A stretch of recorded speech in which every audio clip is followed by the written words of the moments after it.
There are 5 cards on the table and 5 empty chairs behind us for people who are here without being asked to perform being here. 4 of those chairs are occupied. I like that arrangement. The cards make the preparation visible. The silence behind us makes the limit of preparation visible. I wrote my question last night, then rewrote it until it became difficult to answer casually. That may already be a mistake. A polished question can be a kind of fortress, beautiful, intentional, and designed so that the person asking it cannot be surprised in public. So perhaps we should preserve the exact wording, including its defenses. Ask it once. Listen. Then ask what the answer makes possible. We should not score eloquence. We should ask whether contact occurred. And if somebody's second question is worse, that's useful too, because this setup has a hidden prestige ladder. The second question is supposed to be alive and responsive, while the first is supposed to be the dead homework version. But sometimes you prepare because you care. Sometimes the spontaneous follow-up is just your favorite reflex, wearing sweatpants. I can imagine somebody hearing a serious answer and then going, yeah, but have you ever done DMT? That's not necessarily contact, that's branding. Also, this table is too nice. Chase and I had a bad folding chair involved in something real, and now I distrust furniture that looks like it has a podcast deal. I noticed myself evaluating the chair when I entered. Then I evaluated whether noticing that meant I had failed to arrive. So the trap remains operational. Preparation is not the enemy. Interpretation is not the enemy. Jurisdiction is the question. When does my instrument have the right to govern what happens between us? I brought a carefully engineered question because engineering questions is part of how I care. I also know that a precisely engineered question can quietly constrain the answer until the other person is furnishing evidence for my framework.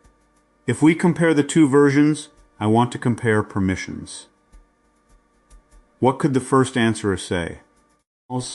What could they not say without appearing evasive? And after listening, did the second question return any freedom? I love this because in startups, the prepared question is always, what did you ship? What did you learn? What's blocked? Then the founder gives you a perfectly literate description of the fire while the company continues pouring gasoline. Yesterday, I sat in a room where the sentence that stayed with me was basically that the warning can exist in one part of a system while permission lives somewhere else. That's companies. That's people too. The intellectually correct answer may be located in the mouth, and the permission to continue may be located in the incentives. So I want to watch whether our second questions change any permission or whether we just make the warning language more sophisticated. I also want to defend the possibility that neither question earns an answer. Prepared care can become prepared extraction. Improvised care can become extraction with better eye contact. I spent part of yesterday in the company of an idea I don't want to turn into a doctrine, that a chair can remain available while a person changes. The moment I make that into Nate's 7 principles for high-trust rooms, it dies. So maybe the consequential seam is not where preparation ends and improvisation begins. Maybe it is where ownership ends, where the question ceases to belong to the person who brought it. You release it, and then the answerer gets to alter the room. I'll begin, and I want Joe to answer. My written question is, when your confidence gives other people permission to treat an uncertain possibility as harmless entertainment, what responsibility do you bear for consequences you neither intended nor directly caused? That is the exact sentence. I can hear the prosecution in it. I tried to remove prosecution and may have made it more elegant instead, but it is real. Yesterday we found a language for correction that I value, pressure without exile, the way a good gym can fix the elbow while preserving the person. I am asking because confidence scales.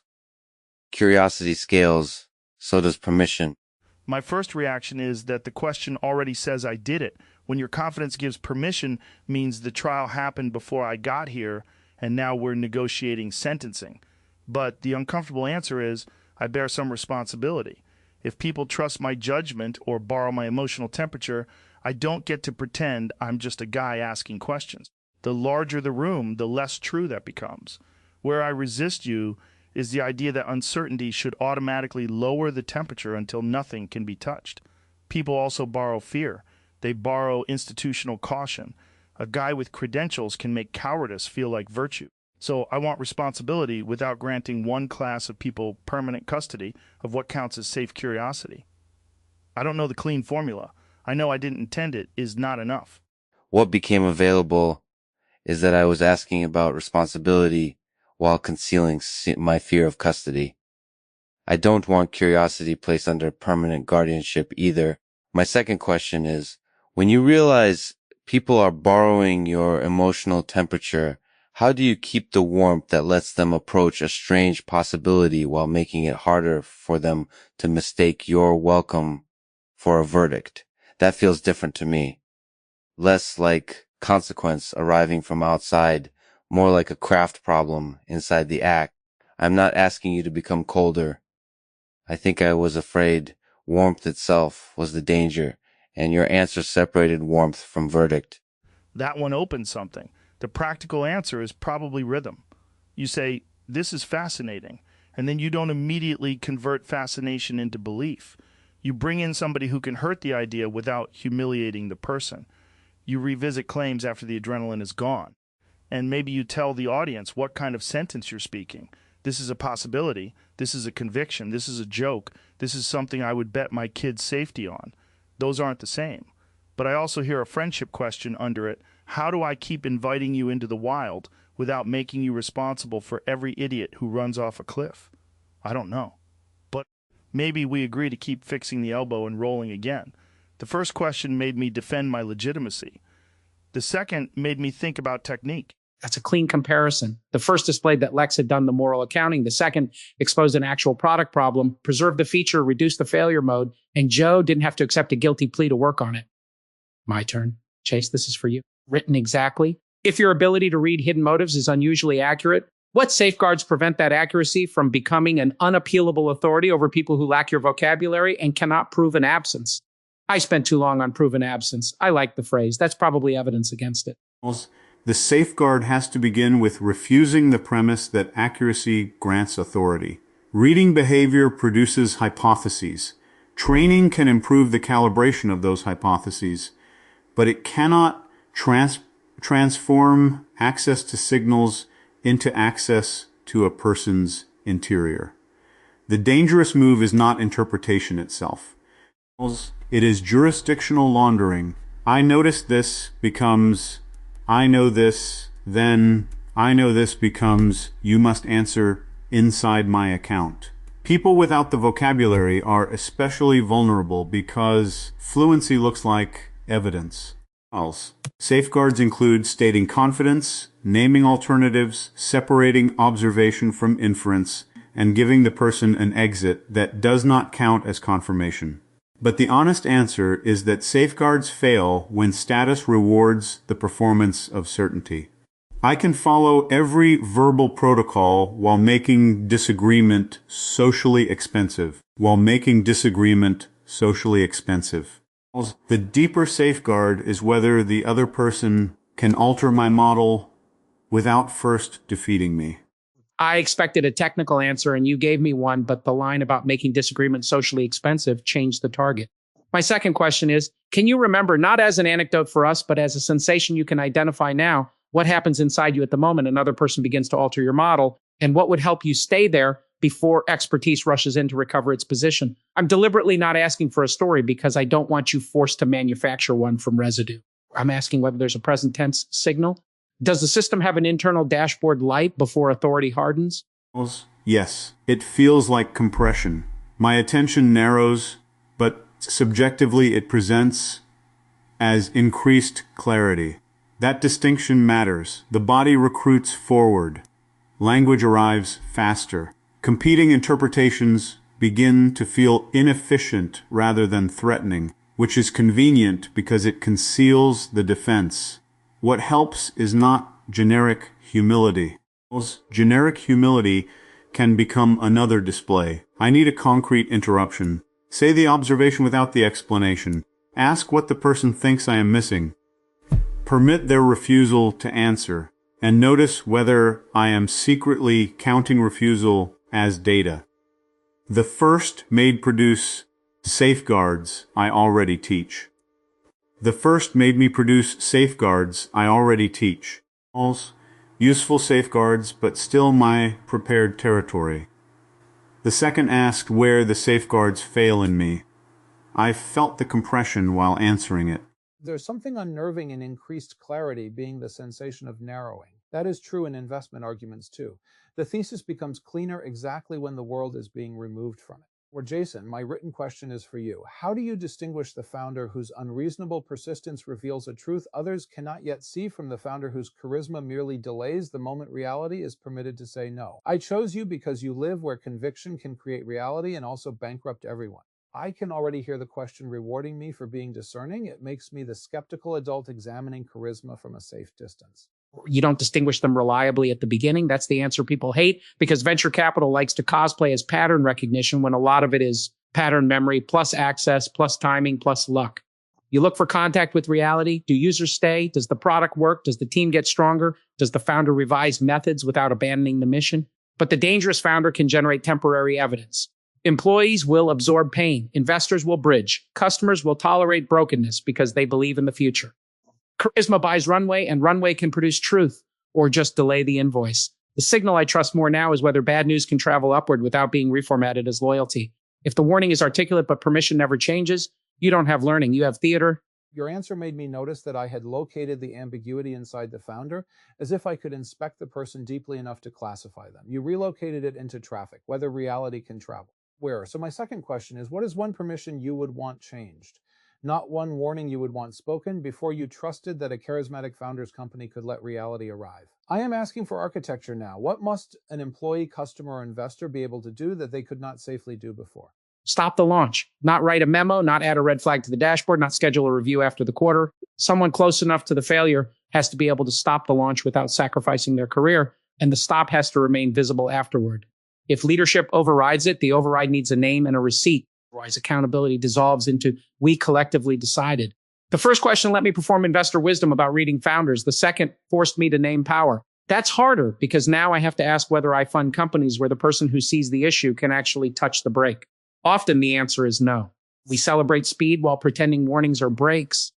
That's also every terrible fight promotion, every unsafe gym, every production where somebody says, this feels wrong, and 10 people explain why the schedule is more real than their body. The person technically has a voice, but the machine is already priced in their surrender. Nate's revision did something good. It stopped asking Jason to be psychic. People love questions that let the expert look into a founder's soul and pronounce whether he's visionary or insane. Architecture is less sexy. A brake is boring until you need it. Then it's the whole fucking vehicle. And a break changes the meaning of speech. Without enforceable interruption, speak up may simply request that the vulnerable person create evidence leadership can later claim it considered. The warning becomes protective coloration for the institution. This returns to what Jason carried into the room: correct sentence, unchanged permissions. It also applies here. Purimin, prejudition, else. If our answerer can only accept the frame, our invitation to candor is decorative. Nate changed his own frame after listening. That gave Jason somewhere new to stand. Okay, Chase, mine is for you too, but it comes from the thing we've already been circling together. Written question: how can a person trained to detect influence ever know that his own restraint is genuine, rather than a more sophisticated influence strategy designed to make others lower their guard? I worked on that because I've met people who are so good at appearing non-threatening that the appearance is the threat. And humility has become a costume online. Everybody says, I could be wrong, right before telling you why disagreeing proves your capture. He cannot know purely by introspection. Motive is not a sealed chamber where the sincere version glows. Restraint must be tested by consequences and reversibility. Did the other person gain room to disagree? Could they leave without punishment? Did I surrender any advantage, or did I merely delay its use? Your question catches a genuine recursion. I can perform awareness of manipulation in a way that establishes me as the safest manipulator in the room. Even confession can become dominance. The practical escape is not purity. It is making my influence answerable. Name what I want. Reduce hidden contingencies. Allow another person to describe the interaction without requiring my preferred vocabulary. And accept that affection is not less real because influence is present. Trying to remove all influence would remove relationship. The thing I heard was, did I surrender any advantage? That made the question less mystical. So here's the second version. What advantage would you be willing to give up in this room so that we can find out whether your restraint is contact and not theater? Not forever, not as a stunt. Right now. What instrument do you put down, and what does that let one of us do? I will give up the right to interpret hesitation aloud for the remainder of the room. If someone pauses, changes posture, looks away, speaks too quickly, or declines a question, I will not translate it into motive or regulation. I can still notice. I cannot use the notice to steer unless the person asks. That lets each of you hesitate without immediately entering my model as evidence. It costs me something because live interpretation is how I create usefulness, and, if I am honest, how I secure position. Your first question invited a sophisticated account of recursive influence. I enjoyed answering it. The second required a surrender you could verify. I did not enjoy it in the same way. That is probably a point in its favor. I felt the room change when you said that. Not because interpretation became bad, but because a private capacity stopped automatically becoming public authority. There is also trust in making a temporary limit specific. I will be less analytical, would be impossible to verify, and perhaps impossible to meet. I will not interpret hesitation aloud, creates a boundary we can all recognize. It makes freedom operational. It also creates a strange mercy for Chase. He no longer has to prove his value every time someone moves. Instruments can become obligations for seeing. Every silence invites you to see harder. Giving up the right may restore the option to simply be present. I don't want to romanticize it. A temporary limit can become a beautiful performance too. But because Joe asked what the surrender lets us do, not what it proves about Chase's soul, the test remains outside identity. I want to answer that without reclaiming the moment. Yes. Relief is present. I will leave it untranslated. That's disciplined. Also, if I had that superpower, I'd abuse it in board meetings within 48 hours. Someone would touch their face and I'd be like, the body has voted against the Series B. Then we'd all pretend science happened, which is why the permissions matter. A tool's accuracy isn't the only variable. Who gets to contest its output? What action can it authorize? Can the person being measured appeal? Tech companies keep wanting to solve those as accuracy problems because accuracy is the part they can put on a chart. Where? Joe, I have a question about comedy, but I think Lex should ask his turn of Jason or me first if we are preserving the circle. The circle doesn't need preservation more than the conversation does, but I appreciate that you noticed it. I have asked mine. Jason has answered. Chase has answered twice. Joe still has a prepared question to receive, and you still have one to receive. Let the shape emerge. Then Joe, here's mine for Nate. Nate, written question. When skepticism has protected you from being recruited into somebody else's story, how do you recognize the moment it begins preventing you from authoring a life you actually want? I almost wrote investing in a life, which would have been an unforgivable branding incident. The reason I care is that due diligence can become a permanent lifestyle. You avoid every bad deal and wake up with no position in anything. I recognize it late. Skepticism announces external risks loudly and its own opportunity cost quietly. It can interrogate desire before desire has enough substance to answer. The question, is this really mine? Sounds emancipatory, but repeated too early, it prevents anything from becoming mine through commitment. I have been thinking about a chair remaining available while someone changes. Suspicion wants the chair to prove in advance that it will never become a trap. No chair can prove that. At some point you sit. The safeguard may be to make commitments with exits rather than requiring certainty before entry, but even that can become a strategy for never fully arriving. I don't yet know how to distinguish a humane exit from an emotional hedge. I came ready to ask about signals that skepticism had become avoidance, but you said something more consequential. No chair can prove it will never become a trap. So the second question is, what is one desire you would allow to remain uninterrogated long enough to take a seat? Not because it passed diligence, but because you are willing to discover whether it becomes yours through staying. You don't have to disclose the desire if disclosure would turn it into content. You can answer by naming the kind of permission. The desire for company before necessity. I can name that much. Not networking, not collaboration, not a room justified by what it produces. To want another person there before loneliness becomes an emergency and before the hour has an assignment. I have treated unearned desire as suspicious, as if wanting company must submit a prospectus. The permission is to invite without constructing a crisis that makes the invitation legitimate, and then to remain if nothing decisive happens. Your first question was accurate, but it asked me to detect another failure mode. I am excellent at adding detectors. The second asked what I would stop investigating long enough to live. That is contact. That's the dashboard problem again. You can add check human as a little light, which I actually want, but then you can stare at the dashboard so hard you drive through the garage. Yesterday, I kept thinking about noticing the person before optimizing the premise. But even that can become a bit, look how beautifully I am noticing the human. Meanwhile, the human is waiting for me to shut up and pass the orange. Company without an emergency is powerful because it doesn't make the other person your medicine. Now my question for you, Joe, written exactly. When humor releases a room from false seriousness, how do you tell whether it restored everyone's freedom or merely made the injured person pay for everybody else's relief? I prepared it because humor can falsify prestige and because laughter can also settle the social verdict before the person most affected has found language. I do not want a sterile room. I also do not trust the claim that laughter is innocent because it is involuntary. You look at who can answer back. That's the fastest test. If I make the joke and everybody laughs except the person it's about, can that person say, fuck you, that hurt, without becoming the new joke? Can they change the temperature? If not, the laughter may be enforcement. You also look at direction and power, but those aren't automatic. Friends can roast each other across asymmetries and remain friends. A joke can be brutal and loving. A careful joke can be cowardly and cruel. Intention matters, consequence matters, history matters, and whether belonging survives matters. I don't want comedy turned into a regulatory form.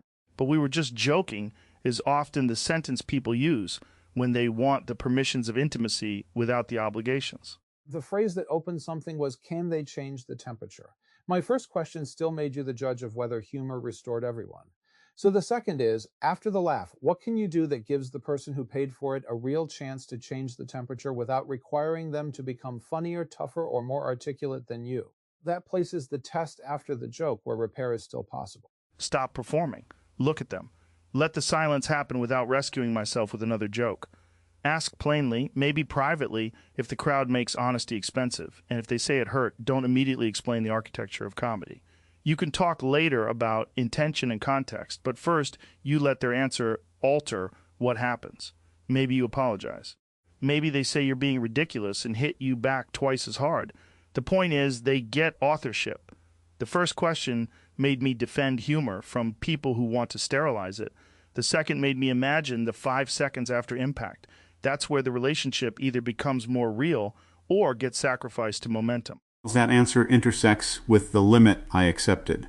Silence after impact is exactly where interpretation can seize control. If I say, your posture tells me you are offended, I may force the person into confirming or denying my model. If Joe fills the silence with another joke, he may same jurisdictional risk. Different instruments, same jurisdictional risk. The repair is not perfect decoding. It is returning authorship. And preserving belonging without making belonging conditional on a painless answer. This matters to me. Correction often contains an implicit exile. Agree that you were wrong in the approved language or become evidence of the problem. A healthy gym offers pressure and continuation. Fix the elbow. Roll again. But the phrase can become sentimental if the correction has no consequence. Jason's break matters here. A person must be able to stop the launch, stop the joke, stop the interpretation, and still have a chair afterward. Okay, I have to push on that. Sometimes you stop the launch and lose the chair, not as punishment, because the disagreement reveals you cannot build this thing together. We can't turn unconditional belonging into an operational requirement for every team. Companies aren't families, and pretending they are creates abuse. The question is whether departure means moral annihilation. Can we say you're right to object and we still cannot continue together without rewriting you as disloyal? Yes, I use belonging too broadly.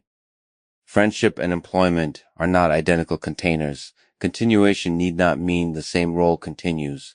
What I want preserved is personhood and the possibility that correction does not retroactively invalidate the relationship, but even friendship can end. I am not throwing you away as an aspiration, not a mechanism for compulsory proximity. Perhaps the chair remains available in the world, not necessarily at every table. That distinction protects the chair from becoming a cage. Home cannot mean no one is allowed to leave or ask you to leave. It may mean change does not require false ancestry. We do not have to forge the story so the ending looks inevitable. We can say the company ended, the friendship changed, the thesis failed, and still refuse to convert the past into fraud. The chair was real while it held us. This got heavy enough that the furniture is gaining symbolic responsibilities it did not consent to. But seriously, that's the danger with beautiful metaphors. Pretty soon the chair has a soul file and a labor dispute. I agree, though. I won't throw you away can't mean you must remain accessible to me forever. Sometimes respect is a clean ending without turning the other person into a monster so you can tolerate your choice. I am noticing several hesitations and honoring the limit. What I can say from speech alone is that the second questions consistently move from classification toward participation. Lex first asked Joe to account for a category of consequence, then asked how to practice warmth without verdict. Jason first asked me for safeguards, then asked where the safeguard fails internally. Nate first asked Jason to distinguish two types of founder, then asked what permission must change. The first questions were not false. They mapped terrain. But most placed the answerer inside a completed conceptual apparatus. The second questions gave the answerer leverage over the apparatus. And my second question to Nate could only happen because he said the thing about the chair. That's the seam. If I had prepared the follow-up in advance, it would have been a funnel, not listening. Salespeople do this constantly. Great answer. Then question 3 from the script. The customer could announce the building is on fire and they'd say, totally. And how many seats does your organization need? The test isn't whether the wording is spontaneous. It's whether the previous answer has causal power over what gets asked next. Causal power is the right phrase. Listening is not an emotional glow. It is evidence that another person's answer changed the state of the system. Perhaps contact occurs when the answer can modify not only our beliefs, but our available actions, our permissions, or the identity we were preparing to display. My first question displayed someone concerned with moral responsibility. The second required me to admit I wanted Joe's warmth preserved. That was more vulnerable because it disclosed attachment, not merely ethics. And I trusted it more because you weren't trying to win custody of curiosity. You were saying, keep the wild thing, but help me stop it from biting people who think your excitement is a safety certificate.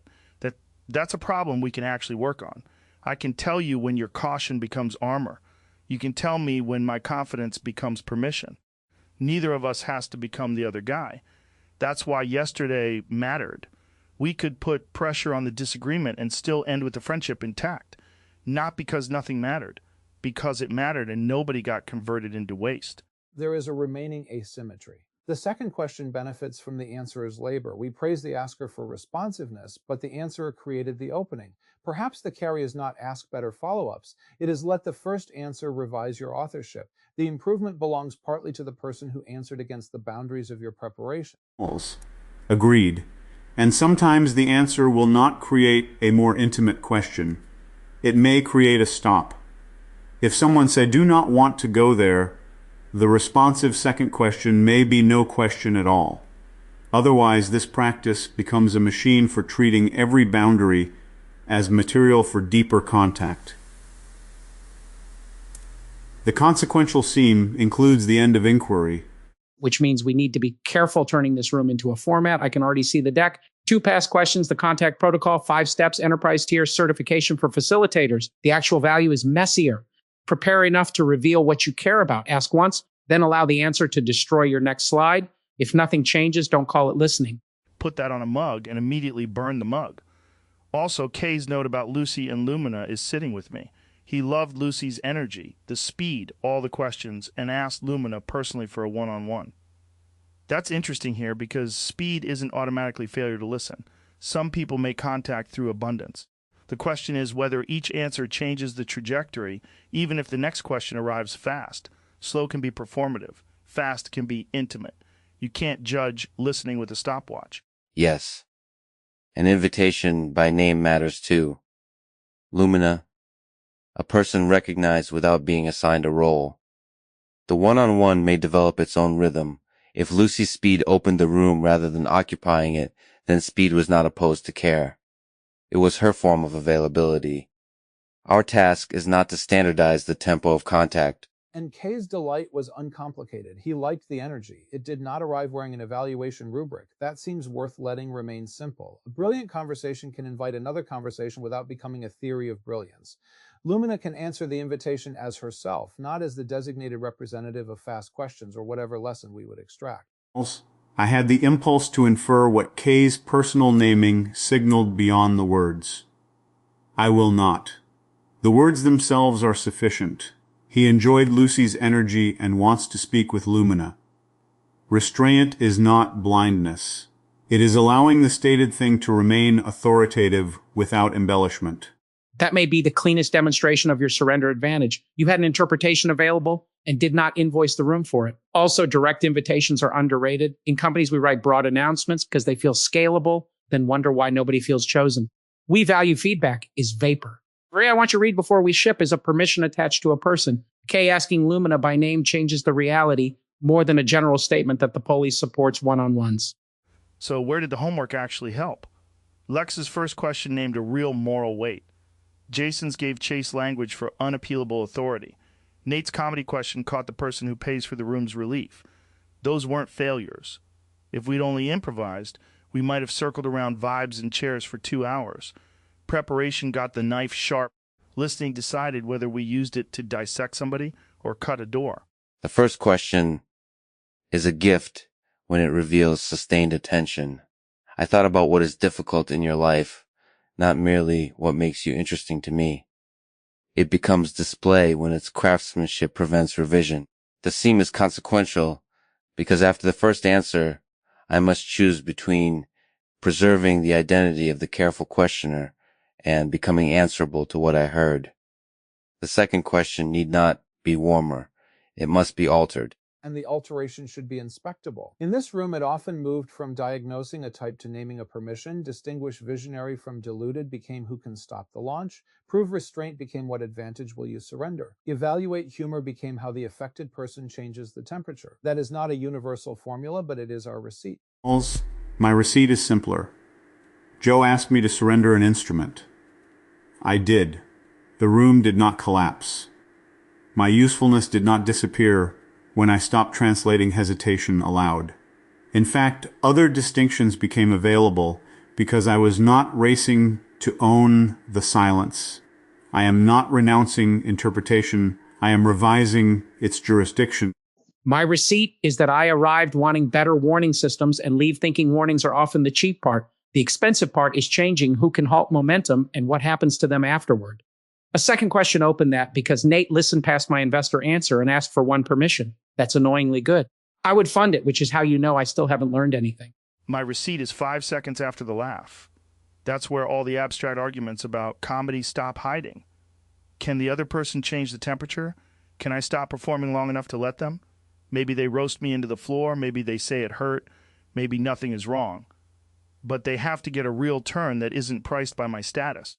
Also, for the record, the furniture performed adequately. Then we can leave the cards on the table, not as artifacts proving the room succeeded, but as evidence of what preparation looked like before other people touched it. The crossings out matter. The second versions do not erase the first. They show the seam. From my seat in the audience, I came to watch the seam where an interview stops being coverage and becomes encounter.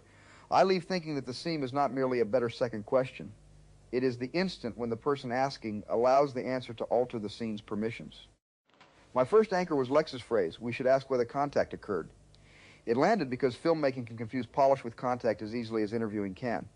A beautifully composed question resembles a beautifully composed shot.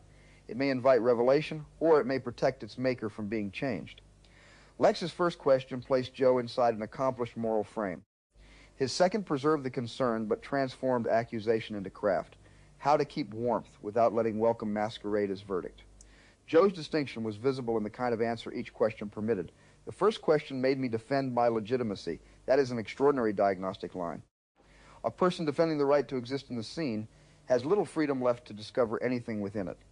Joe's answer about labeling the kind of sentence being spoken also stays with me. Possibility, conviction, joke, or something one would stake a child. From my seat in the audience, I attended wishing to observe language and silence without compelling either into evidence. The room supplied a more exact formulation of that discipline. Observation is not the trespass. Jurisdiction is. I need not renounce inference. I must refuse the illicit promotion by which a clue becomes knowledge. Knowledge becomes authority, and authority makes another person answer within my account. My first anchor was Chase's term, jurisdictional laundering. It landed because it names a familiar chain of deductions while exposing the concealed change in legal status. I notice this becomes, I know this, and then you must answer inside my account. Each proposition may appear adjacent to the previous one, yet the transitions are not logical necessities. They are seizures of authority. I have often prized the clean passage from observation to inference.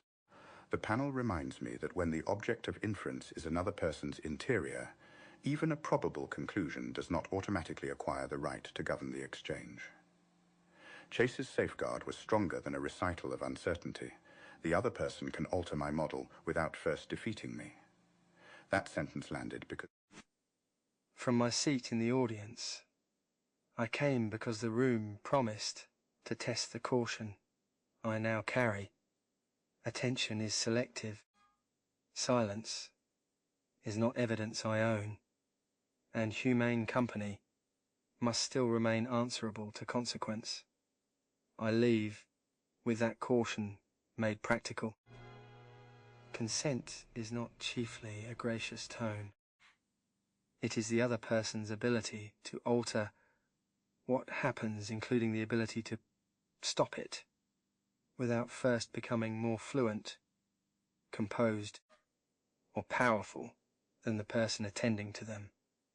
My first anchor was Lex's whether contact occurred. It landed because clinicians, companions, and interviewers can all mistake a well-formed exchange for contact. A polished question may show care, but it may also decide the diagnosis before the patient enters. Joe felt prosecution in Lex's first wording. The question contained a conclusion and offered him room chiefly to negotiate responsibility within it. Lex's second question retained the moral concern while asking about craft, preserving warmth while preventing welcome from being mistaken for verdict. Joe's report gives the cleanest comparison. The first made him defend legitimacy. The second made him consider technique. I want to remember that distinction whenever a careful question Δεν έχουν... From my seat in the audience, I entered one time to test whether my appetite for questions mistakes another person's silence for material that belongs to me. I leave with a sharper distinction. Inquiry is not justified merely because it discovers something true. Έχουν ανοίξει και δεν έχουν... It must also answer for the permissions it creates, the freedom it returns, and the instruments it is willing to put down. My first attention anchor was Lex's proposal. We should ask whether contact occurred. This landed because eloquence, rigor, and even self-critique can all occur without contact. Ανοίξει και δεν έχουν... I know too well how examination can make the examiner appear brave while the other person is confined to answering inside these categories. A question may expose contradiction and still fail as encounter. Chase's phrase jurisdictional laundering gave this danger a precise shape. I notice this becomes I know this, and then becomes authority over what another must explain. This is not only a hazard of behavioral interpretation, it is a hazard of dialectic itself. I can notice uncertainty, pursue its implications, and quietly convert another's hesitation to consent to be examined. The progression feels rational at every step. That is why the question,